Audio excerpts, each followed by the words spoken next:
ఒక రకంగా పోతిరి మహేష్ రాజీనామా పవన్ కళ్యాణ్కి షాక్. అదే నేపథ్యంలో సుజనా చౌదరికి కూడా వెళ్ళే ఓట్ బ్యాంక్ ఏమన్నా కొల్లగొట్టే అవకాశం ఉంటుంది?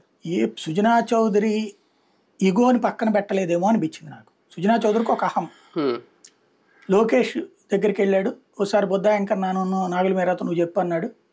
వాళ్ళ ముగ్గురికి లోకేష్ ఏదో చెప్పాడు, అందుకని వీళ్ళు సైలెంట్ అయిపోయారు. పవన్ కళ్యాణ్కి నువ్వు చెప్పు అన్నాడు, పవన్ కళ్యాణ్ చెప్పినా ఇతనల్లా.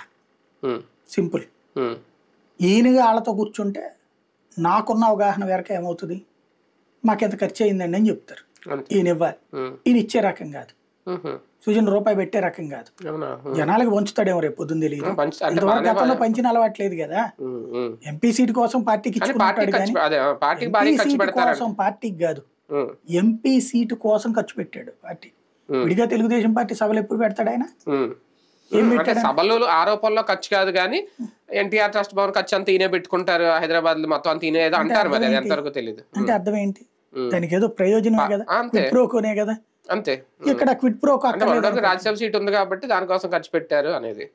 కానీ ఇక్కడ ఇప్పుడు జనాల్లోకి వచ్చారు కదా, ప్రత్యక్ష ఎన్నికల్లో జనాలకు ఖర్చు పెడతారు, రేపు డబ్బులు పంచకుండా కుదరదు. కాకపోతే ఇప్పుడు పోతిరి మహేష్ కి వీళ్ళకి డైరెక్ట్ గా వీళ్ళు ఇప్పుడు పోతిరి మహేష్ నాకు తెలిసి ఒక 5 కోట్లు ఖర్చు పెట్టుంటాడు ఈ 10 ఏళ్ళలో. ఎక్స్పెక్ట్ చేస్తాడు కదా ఖచ్చితంగా. నాగుల మీద నాకు తెలిసి కనీసం 2-3 కోట్లు ఖర్చు పెట్టుంటాడు, బొద్దాయంకర్ 2-3 కోట్లు ఖర్చు పెట్టుంటాడు.